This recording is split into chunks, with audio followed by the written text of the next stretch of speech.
Magandang gabi mga kaibigan! Sa pagkakataong ito may tampok akong video sa inyo.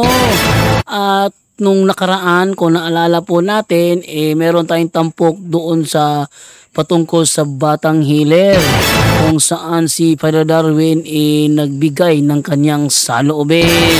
Kung siya ay nagsalita patungkol sa Batang Healer at marami ang nagalit sa kanya. Ang iba is parang nahati na pananampalataya, nandoon na sa albularyo at ang kalahati naman sa simbahan. Alin ba talaga ang mas mahalaga? Kaya sa pagkakataong ito, ang feature ko po sa inyo yung reaction video ni Father Darwin patungkol doon sa mga taong nagalit sa kanya. Dahil sobrang nagalit talaga sila, no? Yung sa mga supporter ni Batang Healer, nagsipag alboroto dahil hindi nila matanggap ang mga sinabi ni Father Darwin patungkol kay Batang Healer. Ngayon, atin naman pakinggan naman. Kung naalala po natin, ito pong tampok na po yun is na i-feature po natin dito 4 days ago, pero umaabot po tayo ng 197,000 views. Kaya sa lahat ng mga nakaantabay dyan sa ating live ngayong gabing ito, live, hindi pala live, episode lang pala. Ati pakinggan ang sinabi ni Father Darwin. Ano ba ang kanyang saloobin? No? Siya ba ay galit sa mga albularyo? O sadyang tinuturuan na talaga tayo ng tama at ayaw lamang nating makinig? Yan kasi ang sinasabi sa 2 Timoteo na darating ang panahon na ang mga tao ay ayaw na makinig sa wastong aral, kundi sa mga turo na imbento lang ng tao. Halimbawa, minsan, hindi ko pa ipresenta sa inyo ito, may turo pala itong si Batang Healer na hindi na babalik ang Panginoon. Ayan, maniniwala kayo doon? Kayo na bahala maghusga. Sino ang tamang turo? Si Batang Healer na nagsabi hindi na babalik ang Panginoong Jesucristo o si Father Darwin mismo?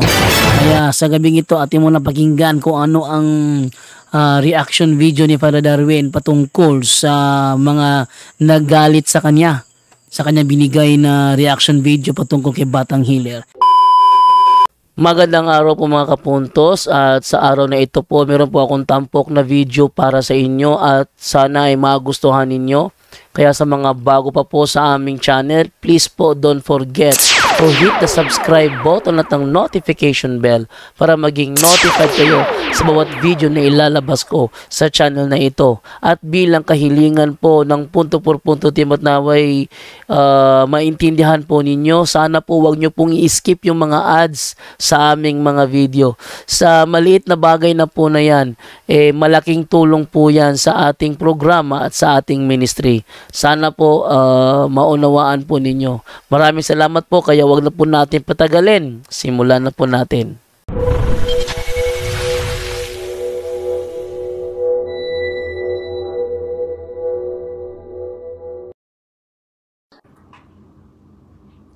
Hello mga igsoon, maayong adlaw nga Martes. Kalingaw kining mga comments sa ato na pong itakol mga igsoon, kining igsoon na to. I hope na di ta ma-misunderstood, no? ni ko anato nga asa naman si Father Darwin nga daghan dire nag-comment, no? Batang Healer magsuroy-suroy na para sa mga masakiton, hinaot nga dili lang ta mutawag sa tao kay yano ra sila, hangad ta sa kaytasan. Reverend Father Darwin Gitgano, aha naman ka, ang mga membro na bahin na ang pagtulunan. Father Darwin, nganong ang Batang Healer man ang gipangita sa mga tao, hangad ug ampo sa mga comment mga igsuo, no? So, atot na ning tubagon o atot ning bibigyan natin ng paglilinaw mga kapatid. Nasaan na ba tayo? Nandito lang tayo sa Bohol, no? And then patuloy pa rin ang catechism natin. Hindi yung sarili nating pamaraan ang ginamit, kundi ang paraan ni Kristo ang sinishare natin. So, well and good. Yan po ay freedom ng mga tao, sino ang lalapitan nila. And then, naghihintay lang tayo kung ma-oppress naman kayo, no? Nandito naman tayo, open and wide, na wala tayong pinipili na pinagsilbihan, wala tayong pinipili na sino yung paglingkuran. Lahat ng nangangailangan, no? Last day, mga kapatid, may from Surigao, na yung lolo niya ay albularyo, na walang findings yung sakit niya. So, lumapit na dito sa sacrament. At binibigyan natin ng catechism. No? Catechism. Dahil yung physical healing secondary lang po yun. Yung casting out the evil spirit ay bonus lang po yun. Ang pinaka-importante, mga kapatid, na masumpungan ng mga tao yung katotohanan.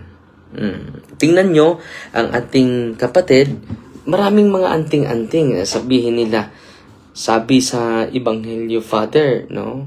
Kung hindi against sa amin, kung hindi batok sa atua, dapig nato. Di ba? Nanas Biblia.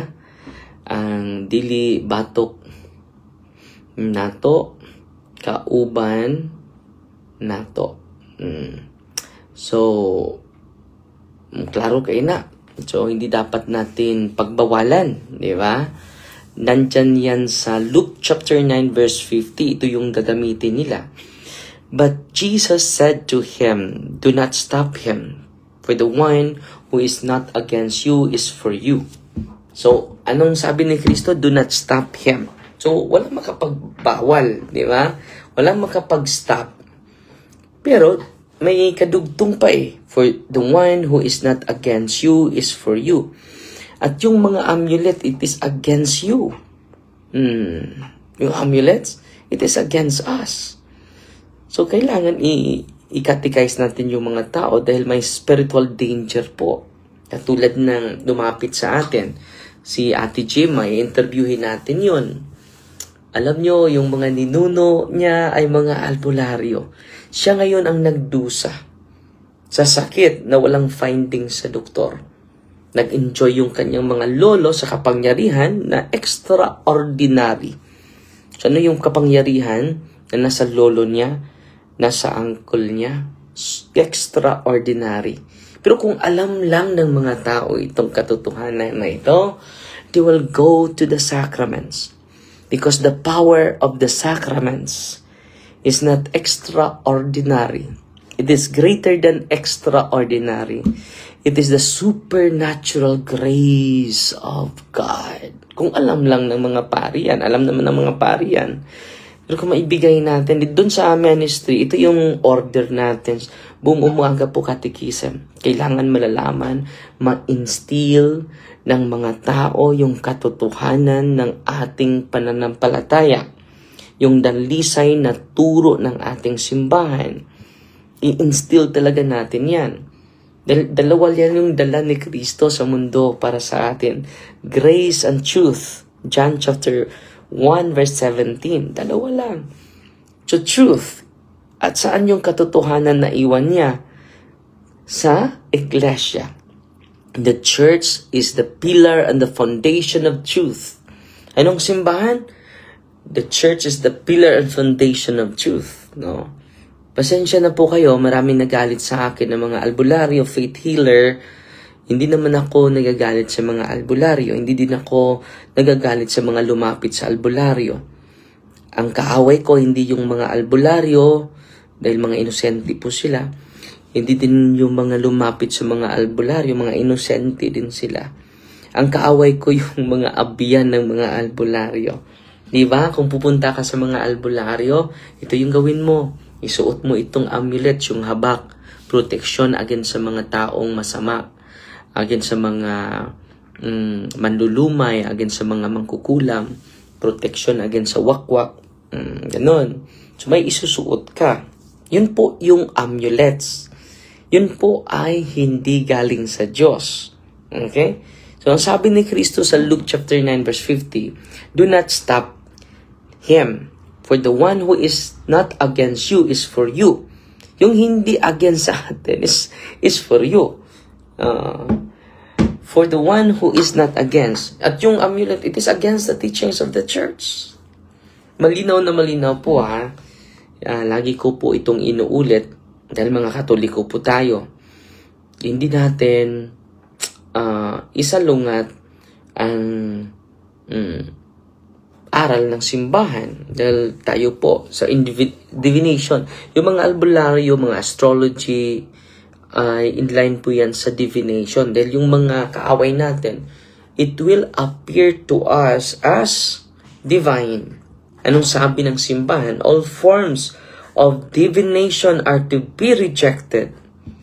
Malinaw na malinaw yan ha. All forms of divination are to be hindi sinabi niya some forms of divination. Kung ang lingwahe ng simbahan ang ating pakikinggan, sabi niya all forms. Hindi niya sinabi some forms.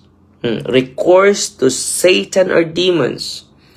Father, pangalan naman ni Kristo ang binabanggit namin. Pangalan naman ng mahal na Birhen ang dinidevote namin. Okay, kailan nag-recourse ni Satan? Dito po, conjuring up the dead or other practices falsely supposed to unveil the future. Panghuhula, di ba? Yan po, it is a recourse to Satan. Sino nagsabi nito? Hindi po si Father Darwin ha. Mismo ang official teachings ng simbahan po. Hindi po ito akin ha. Baka sasabihin nyo, personal opinion yan. So, ito po ay hindi personal opinion. It is the official teachings of the church. Higit pa ito sa obispo, higit pa ito sa kahit kanino, kahit pari. Linaw ha? Patuloy. Kailan ba ito mag-recourse ng Satan? Conjuring up the dead, yung mga espiritista, unveiling the future, consulting horoscopes. Recourse to Satan yun ha. Ano pa? Astrology. Hindi ako nagsasabi niyan ha. Ito po ang aral ng simbahan. Ano pa? Palm reading. Malinaw na malinaw yan ha. Hindi ako nagsasabi niyan. Ang simbahan. Interpretation of omens and lots. So ito, pang lucky, ano mo ito? Buinas mo itong taon na ito. Kung meron ka nitong daga, meron kayo itong lion, no? There is abundance in you, no? The phenomena of clairvoyance, mga open yung psychic. A recourse to mediums. Ano yung mediums? Papasukan ng mga espiritong kaluluwa, iba't ibang kaluluwa. Papasukan ng mga anghel, papasukan ng mga santo, papasukan ng Diyos Ama, Anak, Espiritu Santo. Pardon. It is divination. It is a recourse to Satan, mga kapatid. Pasensya na po kayo ha. Grabe itong sinasabi ng simbahan eh. All conceal a desire for power over time. So extraordinary yung power nila. History. And in the last analysis, other human beings. As well as a wish to conciliate hidden powers. Ano? Itong lahat na ito. Ninarit niya. They contradict the honor, respect, and loving fear that we owe to God alone. Malinaw na malinaw ha. Anong sabi ng simbahan? Rejected. Kailan na i-reject ito? They contradict the honor and respect and loving fear that we owe to God alone. Malinaw na malinaw yan.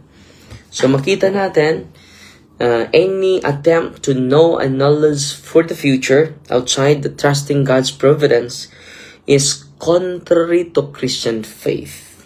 Horoscopes, fortune telling, calling on spirits, they are recourse to Satan, mga kapatid. So yan po, at pasensya na po kayo.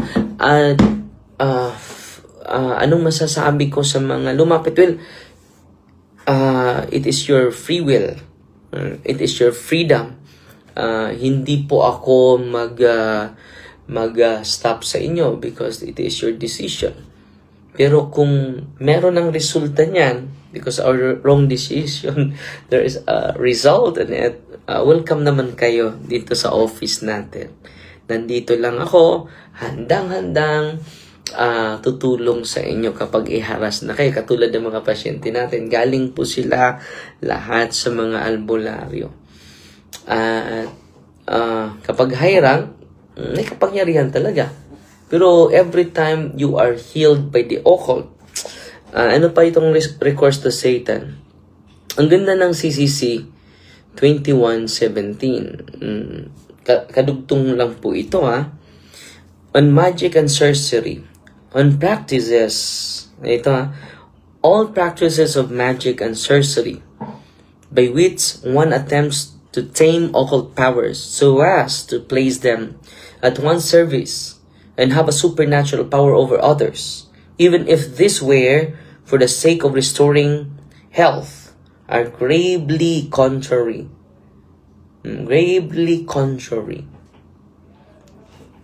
to the virtue of religion. Wait muna.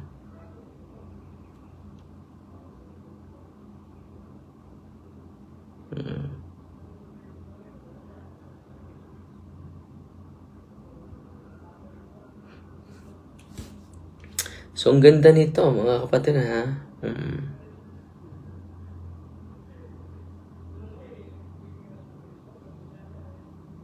So, malinaw na malinaw yan,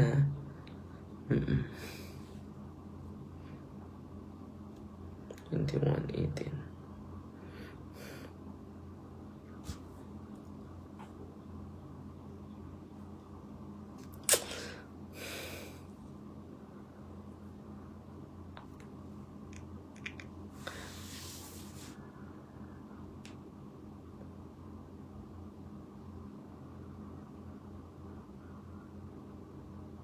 So even if this were for the sake of restoring health, are gravely contrary to the virtue of religion. So, pinaalam ko lang sa inyo, hindi ko ini-impose.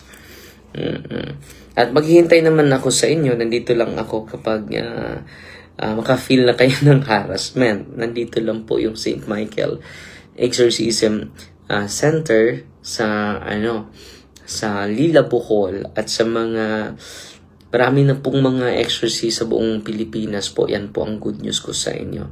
So yan lang po na maraming naghahanap sa akin dahil kailangan talaga natin i-catechize yung mga tao. Hindi po tayo naghahanap ng away, nagsasalita lang tayo sa katotohanan. Alam nyo, yung extraordinary power ng isang tao, kapag hindi galing sa Diyos, may singil yan. May bayad yan. No? So, may tanong kanina, pero sasagutin ko yan mamaya about sa pari. No? So, mag-ano muna tayo ng document para yung document natin ay may, yung sagot natin ay may mabigat. Dahil may supporting document tayo galing sa simbahan. Mas mabuti na galing sa simbahan yung sagot natin, hindi yung personal natin na opinion lang. Okay? At sa mga lumapit sa mga albularyo, nandito naman tayo, no? Lalo-lalo yung hipalharas, no? Ay welcome na welcome sa ministry natin. Okay? So, yan lang po kunting sagot natin. At meron tayong komentaryuhan sa isang babae na from Bukidnon yun, na may lumabas sa kanyang likod na mga balahibo ng manok. Sinabi nila na parang may nahawaan daw ng wakwak or ungo or mga ibang elemento. Sasagutin natin yan kung totoo ba na may gandong pangyayari din. Pero hindi natin alam kung totoo ba na hinaharas siya. Makikita lang natin at ma-diagnose lang natin, malalaman lang natin kung siya ay may ang tawag nito, may diagnostic prayer. Makikita lang natin dahil yung mga demonyo na nag-react sa katawan ng mga pasyente natin, makikita natin spiritually harassed talaga itong batang ito dahil naharas sila sa kaaway natin. At so, malalaman na natin na spiritually afflicted itong taong ito. Una, kung may improvement after receiving the sacrament, after receiving the catechism, after receiving the sacramentals. Okay? Kung wala, kailangan ng doktor. So, yan po, no? Si Ate Marife Dala po, nagtanaw sa ato. Si Lumen Rancher, Ruyo Rivas, watching po from Sibuyan Island. Salamat kayo. He is a good supporter of the Roman because he proceeded to utter a false Christ and false mother of the Christ, the false apostle whom Emmanuel said, above this rock I will build. Okay. Father, nakaduol na educate sa na mo dili na mi makaadto dira unsa among buhaton, no? Increase your knowledge talaga. Minsan ay nagmamadali tayo eh. Alam nyo yung sakit natin kapag hindi pagalingin ng Panginoon, ito yung disposition natin. Your will be done, not ours be done. Okay? Welcome naman kayo. At sana po yung pananampalataya natin, ang palalimin natin. No? Kung pagalingin man tayo sa Diyos, walang good. Yung pari nga lumapit sa kanya, hindi gumaling hanggang ngayon. Sabi ni Brother Kenneth. No? Dahil natural yung karamdaman mo, tanggapin natin. At tatanggapin natin na magkasakit talaga tayo balang araw. Natural yun. No? Pero merong sakit na hindi natural. No? Kailangan madala yan sa sacrament, makatekize yung buong pamilya. Malaking tulong yun. Okay? Uy, salamat, Valeria Juan. Nagpadala sa, praise be to the Lord Jesus Christ. Salamat po. Padala sa atin ng, 500 stars. Salamat po. Si Virginia Gonzaga. Hello, Father D. Ang batang healer kay makaayos siya o gisaniban. Nga naman. Nga saniban man ang kasagarang babae. Okay. So, ato ng tubagon, nagsuon, okay? Ato ng isiris, parang makatikais na to tanan. Nindutin yung mga pangutan na bumipili lang tayo ng mga tanungan. Una, yung pari, sasagutin natin mamaya. Mayong adlaw, Father, watching from South Korea, si Teresita Libaton. Si Merlin Meloria Arabaca, hi, Pads, good afternoon. Si Iba Bibier, salamat Sister Iba. Si Aurora Tabar, nagtanaw na to, last 1 minute na lang. God bless you, Father. Si Kuni Pasilan, salamat po. Si Juby Turion, mayong udto Pads, mayong udto pod. Good afternoon, Padre, hinumdum pa kanako. Si Yul Oyura Yakalap, nakalimot na. Si Jin, hi Father. Jin from Cebu. Oy Jin, kumusta? No? Yan, doon na ni Apas na to star sender, si Marcelina Galyakanta. Nagpadala ng 100 stars. Salamat po. So, wala na akong oras, no? Mag-closing prayer na lang tayo. In the name of the Father, and of the Son, and of the Holy Spirit, Amen. Our Father, who art in heaven, hallowed be the name, the kingdom come, the will be done on earth as it is in heaven. Give us this day daily bread, and forgive us our trespasses as we forgive those who trespass against us. And lead us not into temptation, but deliver us from evil. Amen. Hail Mary, full of grace, the Lord is with you. Blessed are you among women, and blessed is the fruit of the womb, Jesus. Holy Mary, Mother of God, pray for us sinners, now and the hour for death. Amen. In the name of the Father, and of the Son, and of the Holy Spirit. Amen. Fighty Maria, tatak sa FD with a humble heart. God bless. Magla-live tayo. So, yung series natin itong Batang Healer. And then may komentaryuhan din tayo para malinawan kayo. Hindi po ako nakipag-away, no? Siguro, marami namang nagalit sa akin ng albularyo simula na nag-start tayo sa ministry ni Cristo. Pero sa awa ng Diyos, unang pagkakataon nagalit sila, pero yung magsasurrender, nagpapasalamat. Dahil maaliwalas na yung isipan nila, no? And then, they receive peace of mind, not from me, from the sacrament. Okay? So, Fighty Maria, tatak sa FD with a humble heart. So, yun po ang tampok nating video ngayong araw na ito kung saan is nung gabi pala, ito palang gabing ito. Ito po ang ating tampok na video kung saan nagbigay si Padre Darwin ng kanyang explanation kung bakit niya sinasabi yun sa mga albularyo. Hindi dahil may galit siya, kundi dahil kanya lang ipinapatupad ang opisyal na turo ng simbahan. Sa mga nanonood ngayon, sa mga nakikinig dyan, nasa inyo na desisyon kung sino nyo pakikinggan. Ang simbahan ang nagsasabi o itong si Batang Healer na minsan sinabi niya hindi na babalik ang Panginoong Jesucristo. Kayo na bahala. Ito po si Jando Alabado. Sasabi po sa inyo, maraming salamat po and bye-bye.